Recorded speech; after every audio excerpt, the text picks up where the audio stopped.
बार एक अकेला हाथी सुंदरवन में रहने आया। सुंदरवन की सुंदरता देख के हाथी बड़ा खुश हुआ। उसने सोचा ये जंगल कितना सुंदर है, यहाँ कितने सुंदर सुंदर जानवर होंगे, यहाँ रहने में बड़ा मजा आएगा। मैं सारे जानवरों से दोस्ती कर लूंगा। ऐसा सोचता हुआ हाथी जा रहा था। तभी हाथी को एक पेड़ पे कूदता हुआ बंदर दिखाई दिया। अरे बंदर भाई नमस्ते, कैसे हो? मैं इस जंगल में नया आया हूँ, क्या आप मुझसे दोस्ती करोगे? नहीं, क्या तुम पेड़ पर कूद सकते हो, ऐसे झूला झूल सकते हो? मुझे तुमसे दोस्ती नहीं करनी। हाथी मुस्कुराता हुआ आगे बढ़ जाता है। तभी उसे खेलता कूदता खरगोश दिखाई देता है। अरे खरगोश भाई नमस्ते, आओ मैं तुम्हें अपनी पीठ पर पूरा जंगल घुमा लाता हूँ, फिर हम बहुत अच्छे दोस्त बन जाएंगे। नहीं नहीं, मुझे तुमसे दोस्ती नहीं करनी। क्या तुम मेरी तरह इस छोटे से घर में रह सकते हो? देखा तुम्हारा आकार कितना बड़ा है। नहीं नहीं, मुझे आपसे दोस्ती नहीं करनी। कोई बात नहीं खरगोश भाई। हाथी थोड़ा आगे बढ़ता है। तभी उसे तालाब में खेलते कूदते बहुत सारे मेंढक दिखाई देते हैं। मेंढक को देखते ही हाथी के चेहरे पे मुस्कान आ जाती है। ये लोग जरूर मुझसे दोस्ती करेंगे। हाँ, आप लोग क्या कर रहे हो पानी में? कितना अच्छा खेल रहे हो। क्या आप लोग मेरे दोस्त बनोगे? नहीं हाथी भाई, हम आपसे दोस्ती कैसे कर सकते हैं? हम लोग पानी में कूदते हैं, देख रहे हो कितनी ऊंची ऊंची हम छलांग लगा रहे हैं। क्या आप भी ऐसी छलांग लगा सकते हो? हाथी उदास हो जाता है और आगे बढ़ जाता है। कोई भी जानवर उससे दोस्ती करने के लिए तैयार ही नहीं था। हाथी सबसे कहता है लेकिन कोई जानवर उसका दोस्त नहीं बनता। तभी हाथी देखता है कि सारे जानवर अपनी जान बचाकर इधर उधर भाग रहे हैं, सब डरे हुए हैं। हाथी एक भालू को रोकता है और पूछता है कि अरे भालू भाई, क्या हुआ? सारे जानवर इतना डरे हुए क्यों हैं? भालू कहता है कि जंगल का राजा शेर आज शिकार पर निकला है, सारे जानवर अपनी जान बचाकर भाग रहे हैं। हाथी तुरंत शेर के सामने जाके खड़ा हो जाता है। अरे शेर भाई, ये आप क्या कर रहे हो? छोटे जानवरों को क्यों परेशान कर रहे हो? शेर हंसने लगता है।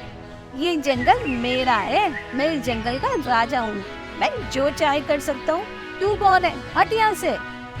हाथी को बहुत गुस्सा आ जाता है। वो अपनी पूरी ताकत लगा के शेर को धक्का देता है। शेर दूर जाके गिरता है। शेर इसके लिए बिल्कुल तैयार नहीं था, उसे बहुत चोट लगती है। इस समय वो वहाँ से जाना ही सही समझता है। सारे जानवर ये सब देख रहे थे। वो सब हाथी के चारों तरफ आ जाते हैं और ताली बजाने लगते हैं और कहते हैं, हाथी भाई आप तो बहुत अच्छे हो और आप हम सब के दोस्त बनने के लायक हो। आज से सुंदरवन के सारे जानवर आपके दोस्त। हाथी बड़ा खुश होता है। इस कहानी से हमें यही सीख मिलती है कि हमें दोस्त बनाने से पहले देखना चाहिए, सोचना चाहिए, समझना चाहिए कि क्या वाकई वो हमारा दोस्त बनने लायक है या नहीं। किसी के आकार को देखकर कभी भी उसके बारे में राय नहीं बनानी चाहिए। एक गांव में बहुत सुंदर भगवान का मंदिर था। मंदिर के पुजारी के पास अपना एक हाथी भी था। रोज सुबह पुजारी मंदिर आता और भगवान की पूरी सेवा करता। जो भी भक्त मंदिर में पूजा के लिए आते वो हाथी के भी तिलक लगाते। हाथी झुककर सबको नमस्ते करता। सब गांव वालों को हाथी बहुत अच्छा लगता था। सुबह की पूजा के बाद पुजारी हाथी को नहलाने के लिए पास के तालाब में ले जाता। तालाब में हाथी बहुत मस्ती करता, खूब खेलता। उसके बाद घर जाते वक्त रास्ते में दर्जी की दुकान पड़ती थी। दर्जी रोज हाथी को खाने के लिए केला देता। बदले में हाथी उसे झुककर नमस्ते करता। धीरे धीरे हाथी और दर्जी के बीच बहुत अच्छी दोस्ती हो गई। रोज हाथी दर्जी की दुकान पर आता और दर्जी उसे खाने के लिए केला देता। एक दिन तालाब से नहाकर जब हाथी लौट रहा था तो दर्जी को एक शरारत सूझी। हाथी ने अपनी सूंड जैसे ही केले खाने के लिए आगे बढ़ाई, दर्जी ने केले की जगह उसकी सूंड में सुएज चुबो दी। हाथी दर्द से बिलबिला उठा। पुजारी को कुछ समझ नहीं आया। उसने हाथी को लिया और वो घर आ गया। दर्जी शरारत से मुस्कुराने लगा। अगले दिन हाथी जब तालाब में नहा रहा था तो उसने अपनी सूंड में बहुत सारा गंदा पानी भर लिया और रास्ते में जब दर्जी की दुकान पड़ी, हाथी ने सूंड का सारा गंदा पानी दर्जी पर उसकी दुकान पर गिरा दिया।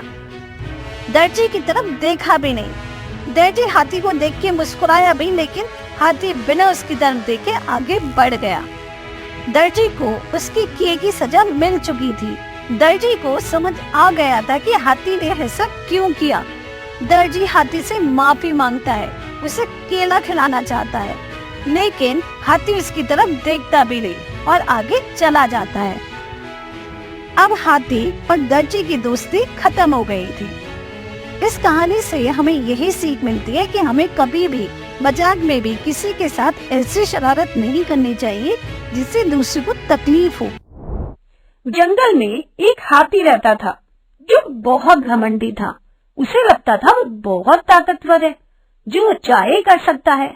हमेशा छोटे जानवरों को परेशान करता, उन्हें धमकाता रहता था।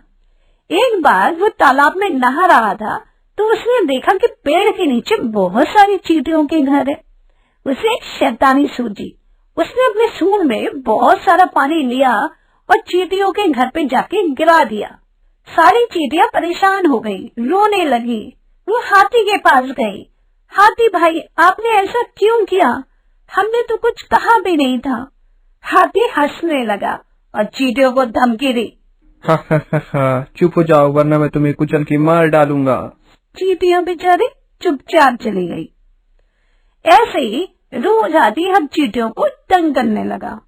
एक दिन चींटियों ने सभा बुलाई और आपस में निश्चय किया कि इस हाथी को अब सबक सिखाना ही पड़ेगा, नहीं तो इसी तरह ये हमें तंग करता रहेगा। अगले दिन हाथी जब तालाब से नहाकर बाहर निकला, सारी चींटियां हाथी की सूंड में घुस गई और उसे काटने लगी। हाथी दर्द से बिलबिलाने लगा। छोड़ दो मुझे, निकलो मेरे सूंड से बाहर।